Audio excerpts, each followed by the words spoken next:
మోసం చేయాలని చూస్తే ఖచ్చితంగా బీసీవై పార్టీ జూబ్లీ హిల్స్ ఎన్నికల్లో పోటీలో ఉంటుంది. ఇదే బీసీలు ప్రధాన పార్టీలకు ఇదే బీసీలు కొమ్ముగా వస్తా ఉన్నారు కదా, ఆ బీసీలను మీ వైపు ఎట్లా మలుచుకుంటారు?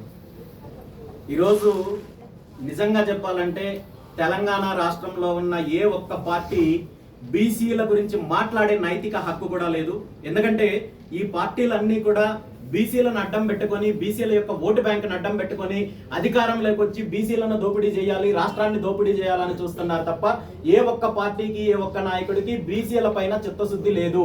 బీసీల అభివృద్ధి పైన కానీ, బీసీల రిజర్వేషన్ల పైన కానీ చిత్తశుద్ధి లేదు. దానికి వీళ్ళు ఆడుతున్న డ్రామాలే నిదర్శనం తప్ప మరొకటి కాదు. బీసీలకు న్యాయం చేయడమే నా లక్ష్యం అని చెప్పేసి కల్వకుంట్ల కవిత బయటకు వెళ్ళింది. ఆమెతో పాటు బీసీ నాయకులే తిరుగుతూ ఉన్నారు. మరి వాళ్ళకి ఏం చెప్పవచ్చు?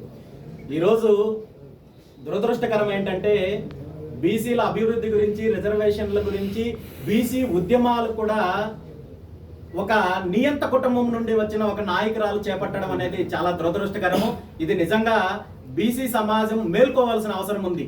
బీసీ ఉద్యమాన్ని కూడా వీళ్ళు రాజకీయ అంశంగా ఏ విధంగా అయితే మీరు చెప్పిన కల్వకుంట్ల కవిత గారు తన మీద ఉన్న అవినీతి ఆరోపణలను, అదే విధంగా అవినీతి కేసుల నుండి తప్పించుకోవడానికి బీసీ సెంటిమెంట్ను ముందు పెట్టి దీని నుండి తప్పించుకునే ప్రయత్నం చేస్తున్నారు తప్ప బీసీల పైన కల్వకుంట్ల కవిత గారికి కానీ, కేసీఆర్ గారికి కానీ ఏమాత్రం ప్రేమ లేదనేది ఈ రాష్ట్ర ప్రజలకు తెలుసు, బీసీ వర్గాలకు తెలుసు.